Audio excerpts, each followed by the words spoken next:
وہ لوگ اللہ کی کتاب سے ان آیتوں اور ہدایتوں کو جو اس نے نازل فرمائی ہیں چھپاتے اور ان کے بدلے تھوڑی سی قیمت یعنی دنیاوی منفعت حاصل کرتے ہیں،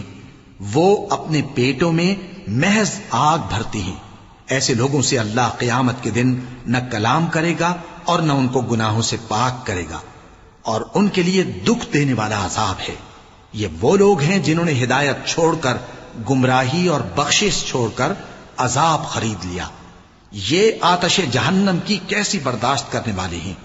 یہ اس لیے کہ اللہ نے کتاب سچائی کے ساتھ نازل فرمائی، اور جن لوگوں نے اس کتاب میں اختلاف کیا وہ ضد میں آ کر نیکی سے دور ہو گئے ہیں۔ نیکی یہی نہیں کہ تم مشرق و مغرب کو قبلہ سمجھ کر ان کی طرف منہ کر لو، بلکہ نیکی یہ ہے کہ لوگ اللہ پر اور روز آخر پر اور فرشتوں پر اور اللہ کی کتاب پر اور پیغمبروں پر ایمان لائیں، اور مال باوجود عزیز رکھنے کے رشتہ داروں اور یتیموں اور محتاجوں اور مسافروں اور مانگنے والوں کو دیں، اور گردنوں کے چھڑانے میں خرچ کریں، اور نماز پڑھیں اور زکوٰۃ دیں، اور جب عہد کر لیں تو اس کو پورا کریں، اور سختی اور تکلیف میں اور جنگ کے وقت ثابت قدم رہیں۔